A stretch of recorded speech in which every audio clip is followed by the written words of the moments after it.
Hey guys, I wanted to create a video about quick atlas progression at a lake start. So let's assume that you've done Kitaver, Act 10, and you're ready to start progressing your atlas. So the atlas is divided into outer and inner regions. And in the outer regions you can spawn the first 4 times influence from the conquerors, which you need to defeat in order to get Watchstones. So what you want to do in the step 1, like I write here, is run maps in the inner region as fast as possible to get outer region maps. So you start here at tier 1 and then just progress as fast as possible up to tier 3, and then you unlock the watchtowers when you defeat a tier 3 in the inner regions. Your goal is to get the outer region maps so you can spawn conqueror influence out here. You could use Sana missions to either get some completions out here or be lucky and be able to buy some maps from her. So in step 2, when you've gotten these outer maps, you want to start spawning the conquerors. And the first conqueror to spawn is Crusader. So what you do is, after you get to spawn Crusader, you need to defeat him 2 more times before you can spawn the map where he's in. And then you just rinse repeat for the rest of the conquerors in one Watchstone in each corner, okay?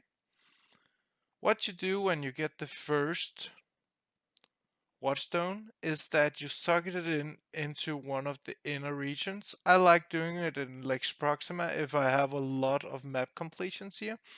That makes the first map into a tier 4 and the rest into higher tiers. And so when the map starts to drop in this area, you start to get maps that you can use later on. The rest of the Watchstones I always save in the left side of the screen.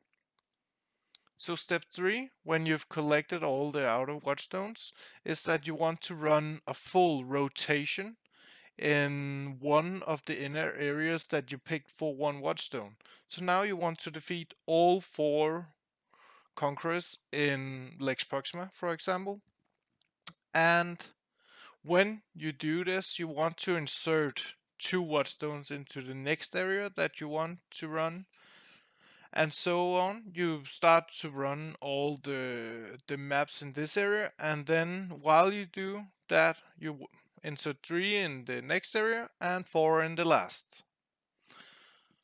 So when you are running the one with 4 Watchstones, your progression will start, and you can see here every time you defeat one of the conquerors, their icon will come in here, and once you've defeated all 4 of them, you will be able to spawn Cirrus and go in and have a Cirrus fight.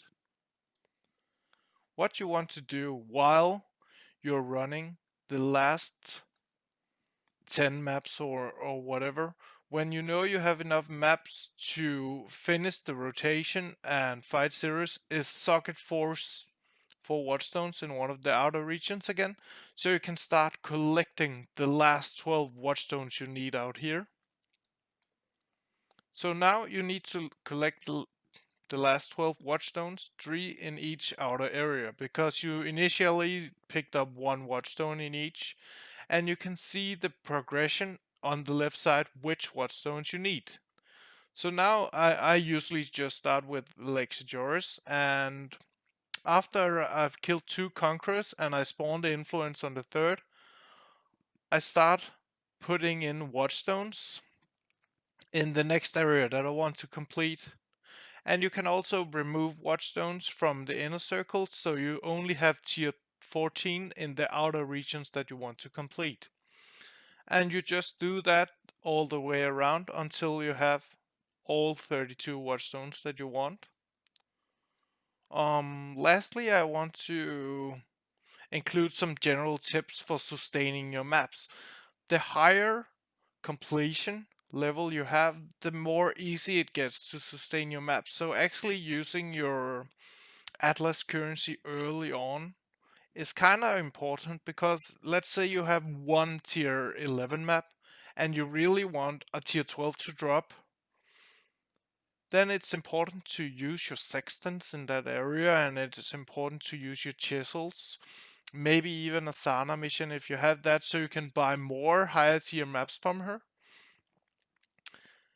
And it's more important to do this early, because when you don't have a high completion rate, it's much more difficult to sustain your maps than if you don't. Than if you do. Like when you have 120, it gets so much easier to sustain your maps, and it actually isn't that important to invest that much in the maps at that point. You could also try to corrupt maps for a free upgrade, maybe, or for a 8 mod map that really starts dropping a bunch of shit, maps included. I've also listed the awakening level. The awakening level is displayed in the center of the atlas, and it can be between 0 and 8. You just take the number of watchstones that you've inserted and divide it by 4. And then you have the awakening level. You get higher map completions by completing natural tiers from 1 to 5 at a magical, blue map, and from tier 6 to 10 as a rare map, yellow, and the natural tier 11 to 16 needs to be both rare and corrupted for you to get the completion. Okay, that was a very quick video. Feel free to leave a comment if you have any questions, and remember to hit that subscribe button. Have a nice evening and a nice weekend. See you later. Goodbye.